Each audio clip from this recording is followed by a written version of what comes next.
everybody. Good afternoon. How are we? Great. Good. Good to see you all. I want to start today by addressing the U.S. Army soldiers who went missing while conducting a mission to repair and tow an immobilized tactical vehicle in Lithuania in the early hours of March 25th. Tragically, 3 soldiers were found deceased in Lithuania yesterday, and it pains me to confirm that today the 4th soldier was also found deceased.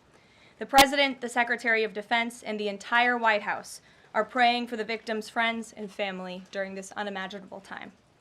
This is another stark reminder of the selfless sacrifice of our brave military men and women who risk their lives around the world every day to keep us safe. God bless them.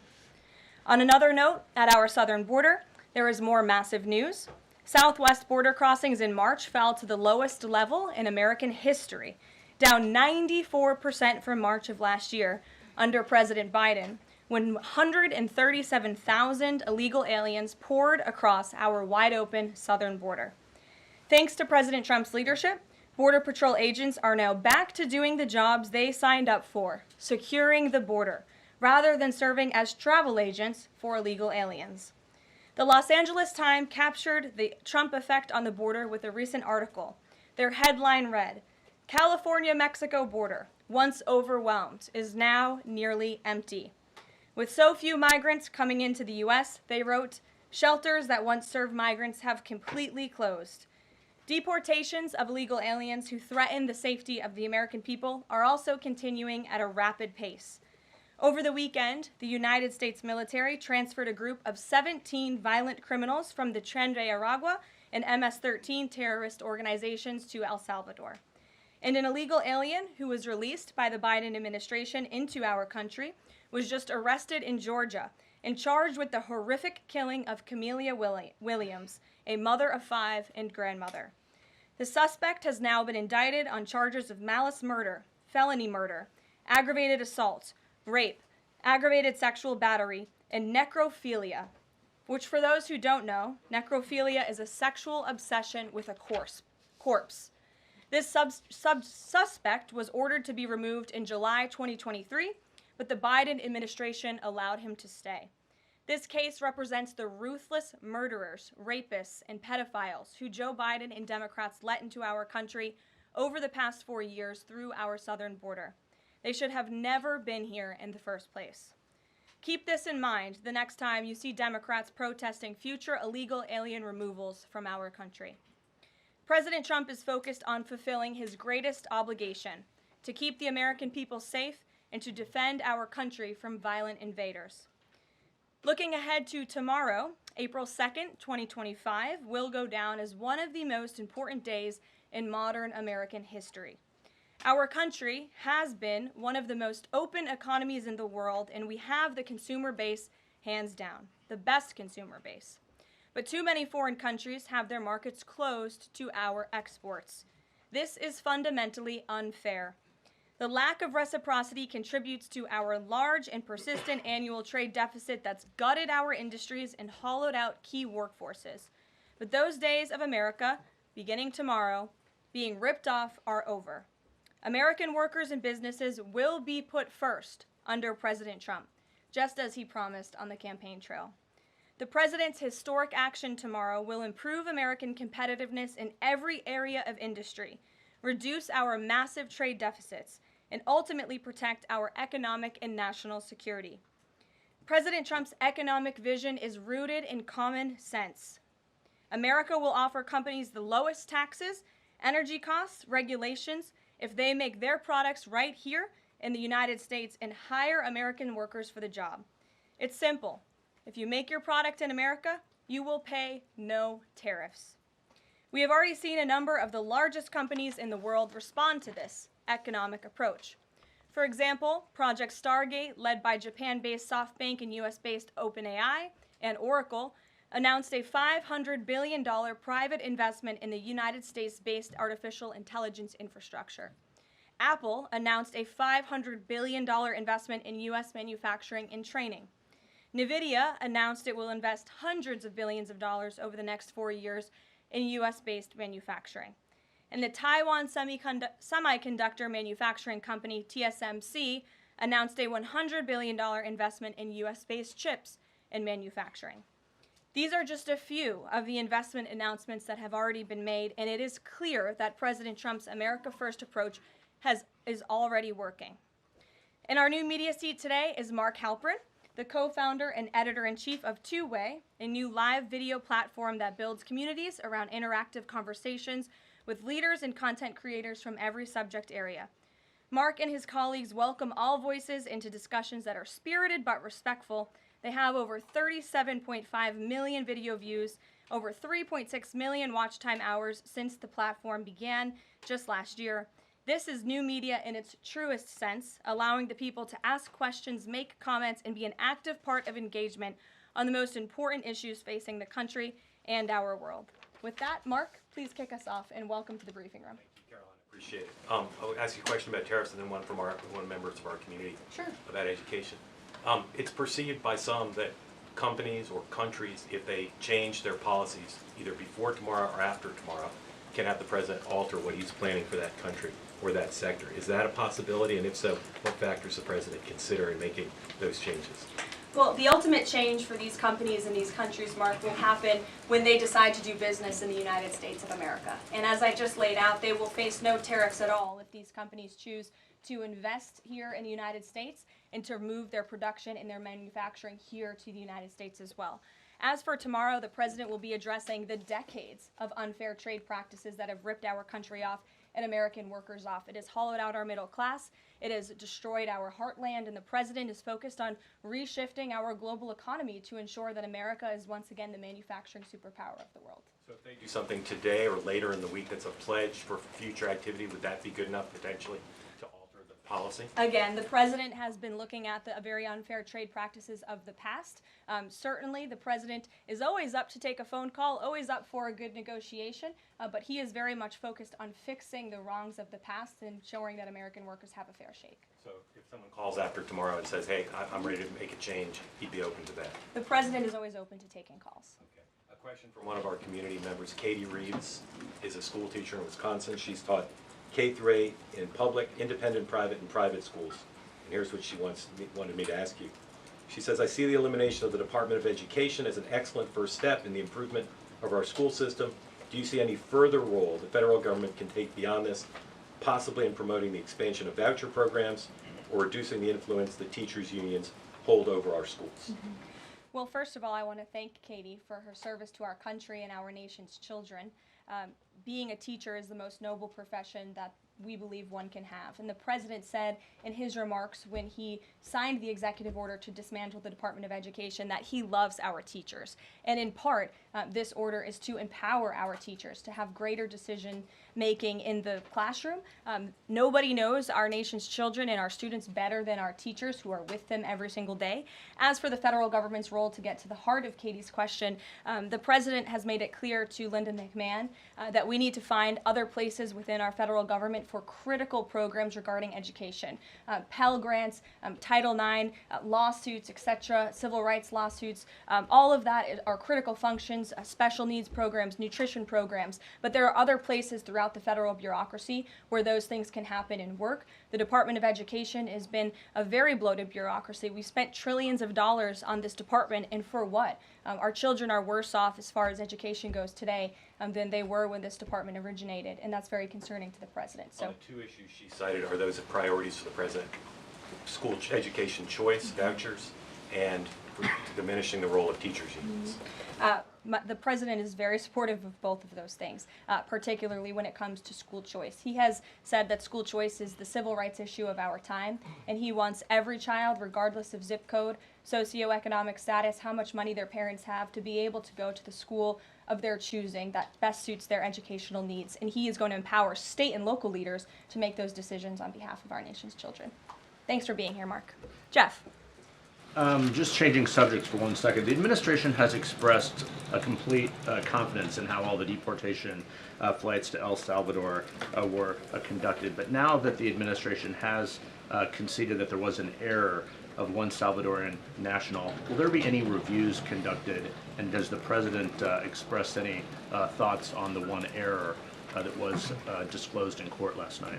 Well, first of all, the error that you are referring to was a clerical error. It was an administrative error. The administration maintains the position that this individual who was deported to El Salvador and will not be returning to our country was a member of the brutal and vicious MS-13 gang. That is fact number one. Fact number two, we also have credible intelligence proving that this individual was involved in human trafficking. And fact number three, this individual was a member, actually a leader of the brutal MS-13 gang, which this president has designated as a foreign terrorist organization. Fact number four is that foreign terrorists do not have legal protections in the United States of America anymore. And it is within the president's executive authority and power to deport these heinous individuals from American communities. It is a promise he campaigned on. It is a promise he is keeping. And every single person in this room should be grateful for that, considering especially MS-13 is very prevalent and prominent here in the District of Columbia, in Maryland, and in Virginia. And the president, the attorney general, everyone who has been involved in these operations is focused on eradicating these criminals and terrorists from our communities. The vice president said he was a convicted member of MS-13. What evidence is there to back that up? There's a lot of evidence, and the Department of Homeland Security and ICE have that evidence, and I saw it this morning. Steve. Has the president fully made up his mind on the level of tariffs to impose tomorrow? We keep hearing about a 20% flat rate. The president said last night he has made a decision and a determination. I was with him in the Oval Office earlier, and he is going to announce that decision tomorrow. I don't want to get ahead of the president. This is obviously a very big day. He is with his trade and tariff team right now, perfecting it to make sure this is a perfect deal for the American people and the American worker, and you will all find out in about 24 hours from now. And are the car tariffs going to go into effect on April 3rd as scheduled? Correct. Yes, they will. Okay. And last thing, would you like to respond to the Chinese military drills around Taiwan? Yes, I would. As a matter of fact, the National Security Council briefed me on this morning, and they said that the president is emphasizing the importance of maintaining peace in the Taiwan Strait, encouraging the peaceful resolution of these cross-strait issues, reiterating our opposition to any unilateral attempts to change the status quo by force or coercion. That is directly from the National Security Advisor. Just for you, Steve Holland of Reuters. Monica. Thank you so much, Caroline. Elon Musk this week revealed that Doge found that the Biden administration issued over 2 million Social Security numbers to illegal aliens, found 20 million dead people marked as alive in the Social Security system. Has the White House confirmed these numbers with Elon, and is the White House looking into correcting this? I'm not sure about those specific numbers that Mr. Musk cited. I can tell you what the Social Security Administration has said themselves, according to an Inspector General's report that was conducted last year, showing there was nearly $80 billion worth of fraud in this program.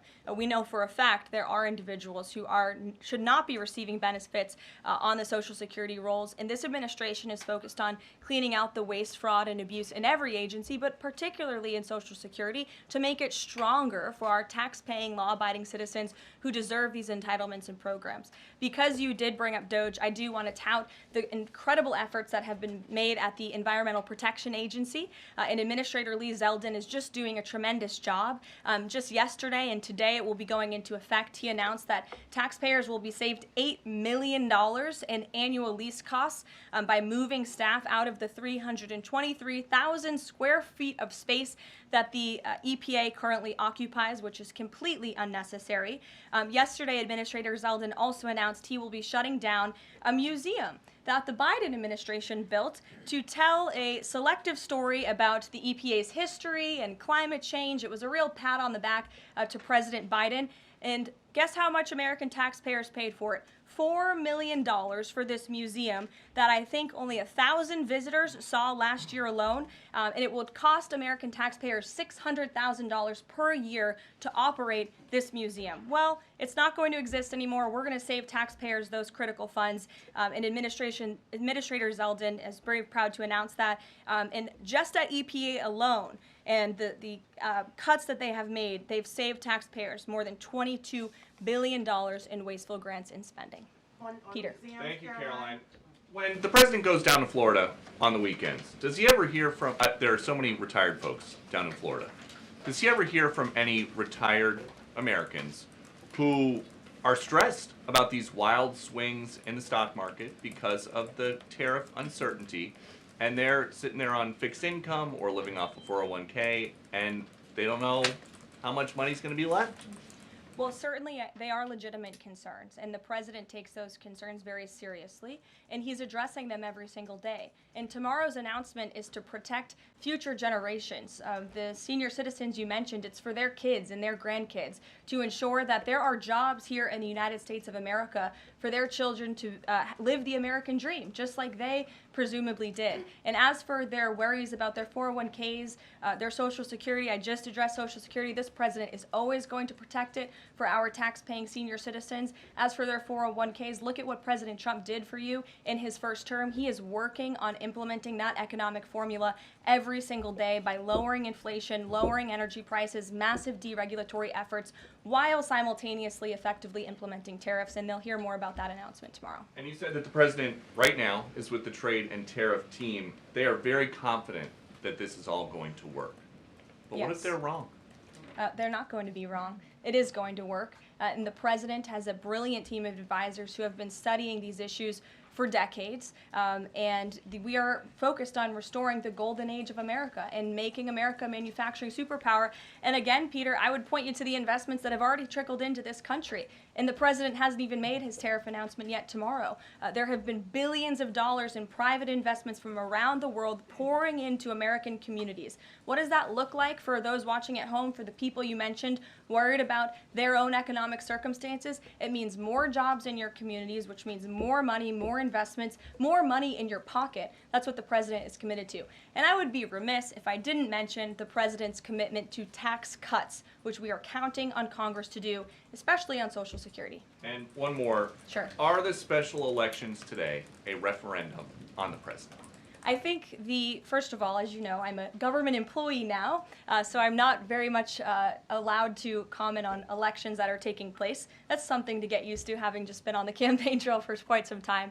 But the president is the leader of the America First movement and the MAGA movement. And that was made very clear on November the 5th when he received nearly 80 million votes. I could also say that it is the constitutional right of every law-abiding American in these places where these elections are being held to vote, and every American should exercise their constitutional rights. Sure. Thanks, Karoline. A few questions about this deportation case. First, I wanted to clarify something that you said to Jeff a few minutes ago. You said you'd seen evidence that this man was a convicted gang member. In what court was he convicted and for what? This individual was an MS-13 ringleader. This individual was also engaged in human trafficking. And I'm glad you brought up this point again, because I would like to point out that if you just saw the headline from the insane, failing Atlantic magazine this morning, you would think this individual was Father of the Year, living in Maryland, living a peaceful life, when that couldn't be further from the truth. They didn't even mention in the title of that article, or even in the first paragraph, that this individual is an illegal criminal who broke our nation's immigration laws. He is a leader in the brutal MS-13 gang, and he is involved in human trafficking, and now MS-13 is a designated foreign terrorist organization. Foreign terrorists have no legal protections in the United States of America, and this administration is going to continue to deport foreign terrorists and illegal criminals from our nation's interior. But a judge ordered that he should remain in this country. So are you saying that it is okay to ignore a judge's ruling if you don't like it? Who does that judge work for? He's an immigration It was an judge. immigration judge who works for the Department of Justice at the direction of the Attorney General of the United States, whose name is Pam Bondi, who has committed to eradicating MS-13 from our nation's interior. And let me tell you why we've made this commitment. MS-13, may I remind each and every one of you, is a brutal and vicious gang. They raped and strangled a 20-year-old autistic woman to death in Maryland. They hacked 4 people to death with machetes in a park on Long Island. They have kidnapped, sexually tortured, and shot a teenage girl in Texas after she insulted them, allegedly. Killed and mutilated a 17-year-old girl in Virginia, stabbing him 16 times and cutting off his hands. They beheaded and cut out the heart of a man in Washington, D.C. They raped and murdered a 13-year-old girl in California. They sex trafficked a slew of young girls, including one who was just 12 years old. Raped an 11-year-old girl in Brooklyn while her brother was in the room. Sex trafficked a 13-year-old in Maryland and Virginia, miles away from this White House, even beating her 26 times on her backside with a baseball bat. Pressured homeless New Yorkers to undergo unnecessary surgeries such as spinal fusion in order to bolster their fraudulent lawsuits. These are vicious criminals. This is a vicious gang. And I wish that the media would spend just a second of the same time you have spent trying to litigate each and every individual of this gang who has been deported from our country as the innocent Americans whose lives have been lost at the hands of these brutal criminals. We maintain our position, and very strongly so. Jennifer. One more on the tariffs. Can you say what the latest thinking is on the start date? I know you were just in the Oval. Are they all going to take effect this week on the reciprocal tariffs? And whenever they start, is that enough time for companies and everyone involved to adjust to that start date? My understanding is that the tariff announcement will come tomorrow. They will be effective immediately. And the president has been teasing this for quite some time, as you know. He's talked a lot about April 2nd as Liberation Day in America. It would be taking place today if not for April Fool's Day. But tomorrow will be the day, and he's been talking about it for a while. And as a result, you've seen these companies make commitments to investing right here in the United States. Jasmine. Thank you so much. I wonder, back on tariffs, what, if any, market indicators is the White House looking for to see if this tariffs plan is successful down the line? Well, look, the president has been asked and answered this question about the stock market and whether he's watching it. And I've said, and he has said, the market is a snapshot in time. Yesterday, Dow futures were up. And there's been a lot of talk about the market, and it was up yesterday. So, look, the president wants to ensure that all Americans make out well, particularly Main Street. That's the focus of these tariffs. But as I've said repeatedly, just like they were in his first term, Wall Street will be just fine. Shelby. Thanks. A bipartisan pair of senators sent a letter to the president today arguing that the recent strikes in Yemen are emboldening the Houthis and saying that Congress has not authorized war against them. Is the administration planning to consult with Congress at some point or going forward regarding the strikes, and any response on the letter? Well, I would absolutely reject Congress's claims. Who made those claims in Congress? Senator Jeff Merkley and Rand Paul. Okay, well, I would absolutely reject those claims. These Houthi strikes have been incredibly successful. Last time I was at this podium, there were more than 100 successful strikes. There have now been over 200 successful strikes against the Houthis. Iran is incredibly weakened as a result of these attacks, and we have seen they've taken out Houthi leaders. They've taken out critical members who were launching strikes on naval ships and on commercial vessels, and this operation will not stop until the freedom of navigation in this region is restored, which is a critical principle. And this president stands behind our Defense Department, who's doing a tremendous job. And are they going to, is the White House going to confer with Congress going forward on this? I would have to ask our team here at the White House, but the president is well within his authority, as is the Secretary of Defense. Again, these are defensive strikes. The Houthis have been launching attacks on U.S. naval vessels and commercial ships for quite some time. Go ahead. Caroline, the pause on the Canadian and Mexican tariffs, the fentanyl tariffs, that's set to expire tomorrow. Is the president considering extending that pause? Look, I will let the president speak on the specifics of the tariffs tomorrow. But as for fentanyl, we have seen this has certainly caused a national security crisis here in the United States. Fentanyl continues to be the #1 killer of young people in this country, and the president is very much focused on that. Deanna. Thank you, Caroline. The president recently signed an executive order on making D.C. safe and beautiful. On the campaign trail, he talked about making New York great again. Does he have any plans on establishing a similar task force? Has he been pressuring Governor Hochul in any way in his conversations about New York and lowering crime?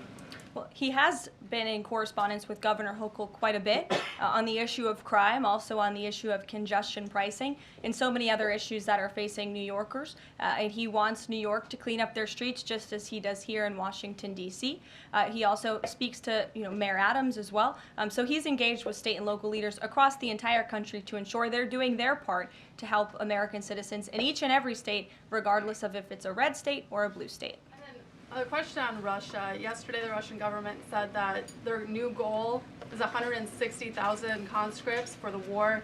Has the president seen that number, and does he have any response given his recent conversations on peace talks? Well, I can tell you what the president said last night, and that is he is frustrated with leaders on both sides of this war. He wants this war to end.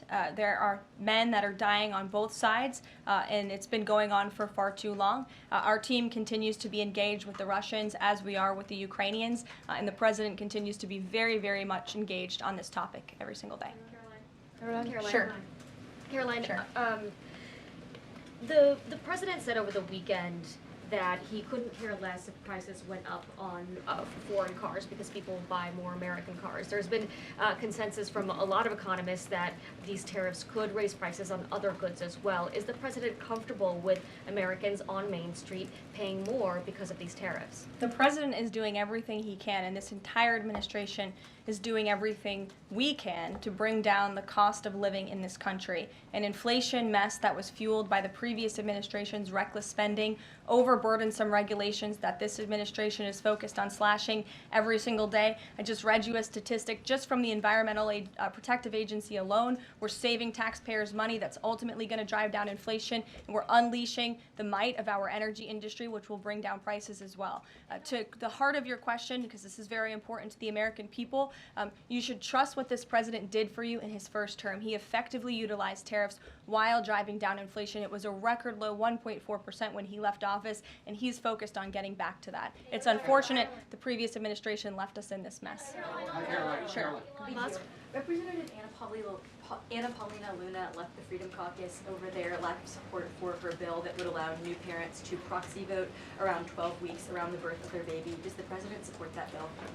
I'm not sure. I haven't actually talked to the president about that bill, but I certainly can and can get a take on if he supports it or not. Thank you. And one more. The D.C. Circuit ruled last week that the the president can fire holdover Biden appointees of independent agencies.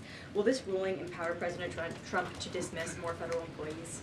Well, the president has given the responsibility to his cabinet secretaries to hire and fire at their respective agencies, and they reserve that right. You saw the Secretary of Health and Human Services announced more layoffs today. This is all part of the administration's effort for a mass reduction in force in the federal bureaucracy here in Washington, D.C. to save American taxpayers money. As for agencies within the president's executive authority, the president retains that right. And we've seen there have been bureaucrats at some of these agencies that have been trying to act independent. They need to remember who they work for. It's the executive of the executive branch. You look at the United States Institute of Peace, for example. There was a little bit of a standoff with bureaucrats over there who didn't want to realize who they work for, and that is Donald Trump. And President Trump is focused on streamlining these agencies to save American taxpayers money, and he has every right to do that. Karoline. Sure. Go ahead. Thanks, Caroline. Yeah. In Gaza, the bodies of 15 rescuers have been found in their sort of ambulances where they were apparently killed by Israeli forces. Just wondering if the White House is going to be calling on Israel to investigate that and to try and avoid similar casualties involving rescue workers in the future. Well, as for the specific situation you just mentioned, I'll talk to the president about it and our national security team. What I can tell you is what I've spoken with the president on. He very much remains committed to backing Israel, and it was only because of this president and his team's leadership that we had a temporary ceasefire in Gaza, that we were able to bring many hostages home, and the president made it very clear to Hamas, you get the hostages out, all of them, or there will be hell to pay, and Hamas is certainly witnessing what it feels like for all hell to be paid, and the president supports Israel's right to defend itself. Any progress at all on a ceasefire at the moment, as far as the president's concerned? The president and his team continue to be engaged on this every single day. Sure. Go ahead, Tamara. So I'm just wondering, related to that, if you have an approximate date for the president's first foreign trip. I think there was a little confusion yesterday about what month he was talking about. And then will he need a ceasefire to be in place or closer, either in Gaza or in Ukraine, before that trip takes place? Mm-hmm. The president will be heading to Saudi Arabia in May. As for specific dates and details, we will be reading those out to you as soon as we possibly can. I know our teams are working on the details of that trip. And then again, as for a ceasefire, the president's made it clear that's what he wants to see in Russia and Ukraine, and his team continues to be engaged on it every day. And Kelly. Signal, you said case closed yesterday. Do you, as that case was closed, do you have anything that you can share about what was learned, how this can be avoided in the future, any sort of findings from that investigation? The case is closed, and the president continues to have confidence in his national security advisor. Yes, Kelly. Kelly. Thanks, Karoline. So the Sorry, president Ed. has said. Ed, I'll come to you after. The president has I'm said. glad you're so eager to ask a question. It's Liberation Day. Yes, it is. Caroline, the president has said foreign countries and companies will eat the cost of tariffs. In his speech on Inauguration Day, he said, quote, instead of taxing our citizens to enrich other countries, we will tariff and tax foreign countries to enrich our citizens. Right. So then why did he have to tell the domestic automakers not to raise prices? Well, that was a private conversation that was had. I'm not sure if that comment was made or was not made. But as for what the president said in his Inauguration Day speech, he's absolutely correct. A tariff will be a tax on these foreign nations, these foreign companies, and if they want to be absolved of that tariff, then they can come here to the United States of America to do business, bring their jobs here. Edward, go ahead. Thank you. So Canadians have been negotiating with the Commerce Secretary over the trade, the tariffs. How many companies are mutually talking with the U.S. or countries are mutually talking with the U.S. to lower tariffs? I don't have a specific number, but I can tell you there have been quite a few countries that have called the president and have called his team in discussion about these tariffs. But again, there's one country the president cares most about, and it's the United States of America, and doing what's best for the people who elected him to this office to restore their jobs, their wealth, and their prosperity. I'm looking at the clock. I have a hard out today. I have a hard out today because I'm actually heading over to the State Department with the First Lady of the United States. She will be delivering remarks at 1 o'clock this afternoon at the 19th International Women of Courage Award ceremony with our great Secretary of State Marco Rubio that starts at 1. This is the 5th year Mrs. Trump is participating and standing with brave women leaders who embody American values abroad. And the First Lady in her remarks today will highlight the profound connection between the love and courage that will be shown by this year's honorees. I encourage everybody to tune in at 1 o'clock, and then we'll see you all tomorrow for Liberation Day. Thanks, guys. Thanks, Caroline.